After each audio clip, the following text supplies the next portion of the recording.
Citoyens représentants de la nation, il est donc enfin arrivé ce moment où Louis, accusé au nom du peuple français, peut se faire entendre au milieu de ce peuple lui-même. Il est arrivé ce moment où, entouré des conseils que l'humanité et la loi lui ont donnés, il peut présenter à la nation une défense et développant devant elle les intentions qui l'ont toujours animé.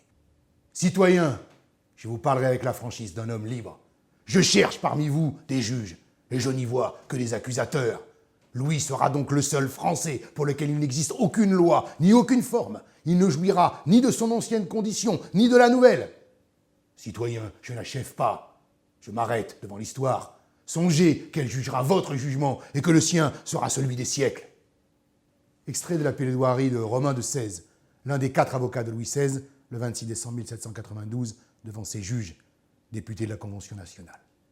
Louis le dernier, comme on dit alors, doit répondre de 40 chefs d'accusation, dont ceux de trahison et de conspiration contre l'État. Que faire du citoyen capé? Avant d'en arriver à la comparution, la toute nouvelle République a longtemps hésité.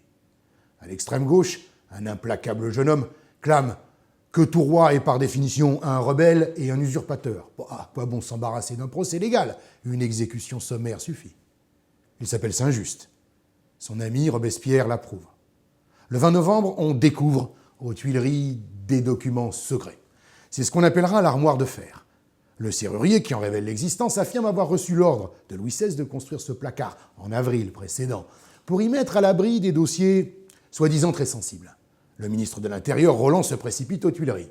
L'existence de l'armoire de fer est l'un des épisodes les plus douteux, mystérieux du procès de Louis XVI. Car la mise au jour des 726 documents qu'elle contient ne s'est pas faite dans des conditions de transparence absolue. C'est le moins que l'on puisse dire. Car durant tout le procès du citoyen capé, les rebondissements et les zones d'ombre ne vont pas manquer, y compris sur la fausse majorité d'élus ayant voté la mort de l'ex-souverain.